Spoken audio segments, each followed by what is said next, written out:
So, hello team. I hope you are well, fine, and good. So, let us discuss about the Operation Power Off. So, what actually this Operation Power Off is all about? How actually it is very, very, very important for our learning as well as for our understanding if you are in the field of cybersecurity. How the government and Europol has successfully, with the cooperation and coordination of different countries, has successfully remediated and prevented the DDoS ransom cyber crime as a service operations. So let us discuss further in details about the operation power off, which eventually leading to seizure of 53 DDoS domains, and along with that exposure of 3 million criminal accounts. That is also placing a very important and crucial role. So a landmark global law enforcement operation, okay, dismantle the DDoS for high underground sieging domains, exposing the millions of criminal accounts, and also sending shockwave throughout the cyber criminal ecosystem. So it is very, very, very successful thing that has been implemented, and we will be going through each and everything in details. So here, what is the operation power off? So in everyone's mind, there is one sort of question that actually arises, right? So you are discussing about power off, operation power off. So what actually it is?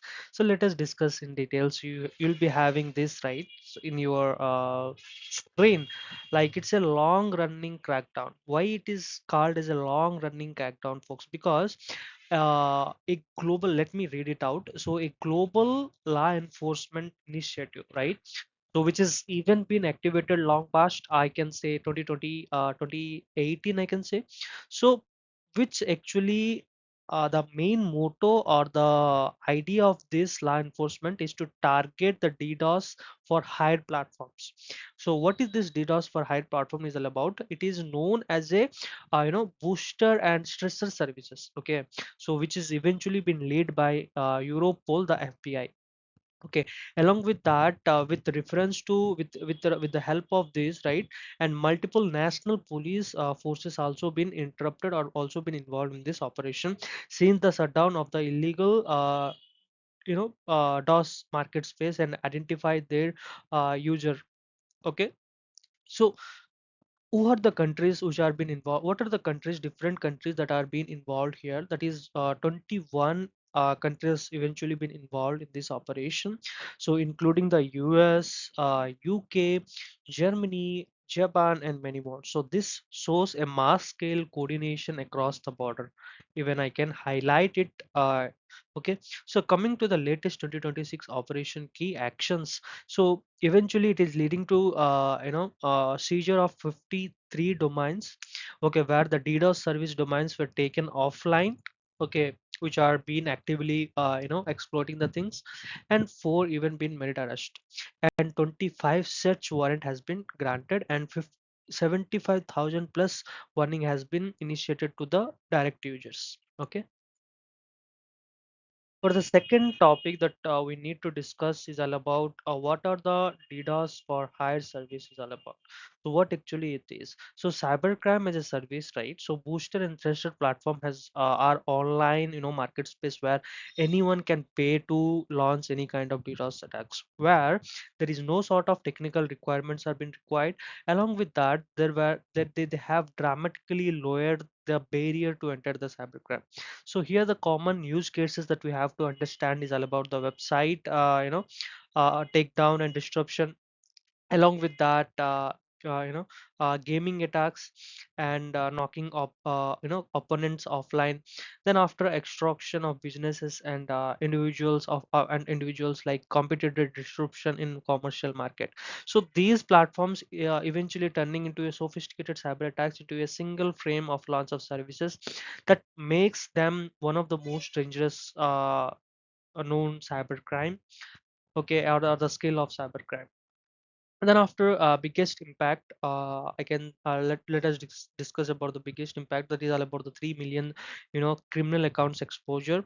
So the authorities has eventually seized backend databases, okay, containing 3 million user accounts, which are directly been linked to this DDoS attacks, and a historic intelligence, wide fall for global law enforcement also been observed.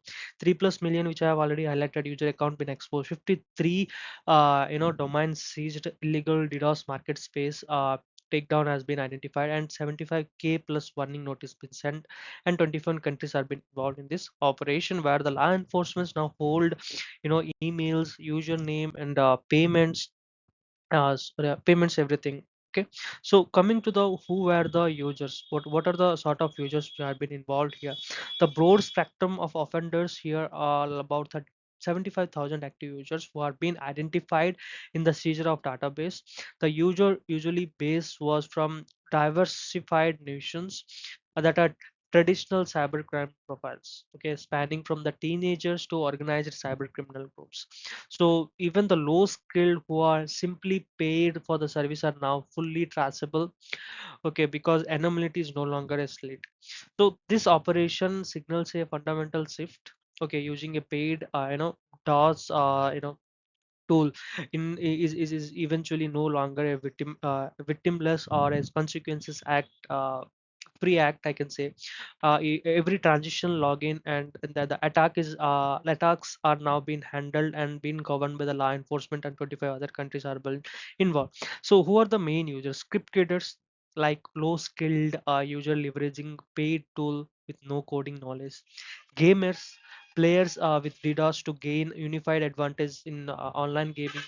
Hacktivist, ideologically motivated, targeted, threat actors, organization or government entities, and organized tribal who have sophisticated knowledge in the advancement of the cybercrime. So coming to the how the authorities disrupt the ecosystem. Okay, sieging plays an important role. Then after shutting down, coordination and say those four coordination efforts has eventually leading to the successful remediation, gathering the targeted individual attacks. Then after operation power off executed in ecosystem level distribution, where simultaneously seizing the servers and eventually cutting off all the accesses and boosted the platform, and eventually sharing the intelligence across the 21 participant nation. So next phase or prevention and proactive tracking. So these are very, very, very critical, folks, because authorities are not stopping at takedown. The operation has involved in aggressive prevention and surveillance campaign designed to gather the information of the offenders and before they actually act. Like, okay, so search engine suspensions. So even they have started deleting or removing the 100 plus DDoS services link from major search engines to cut all the discover pathways of the new user. Targeted warning ads, crypto transaction tracking, followed by DDoS services using cryptocurrency for their payments, and legal warning notice has been sent to all the groups. So coming to why Operation Power Off actually matters, here is a brief summary. One is low barrier crime is now a target. Data driven policies at a large scale is also one of the main matters or discussion of the point, and reactive and proactive strategies along with a simple summary has been illustrated here, where it is a global effort, okay, targeting DDoS for higher platforms, and the latest action represent the modest significant crackdown. So this is all about the different summary that has been highlighted here.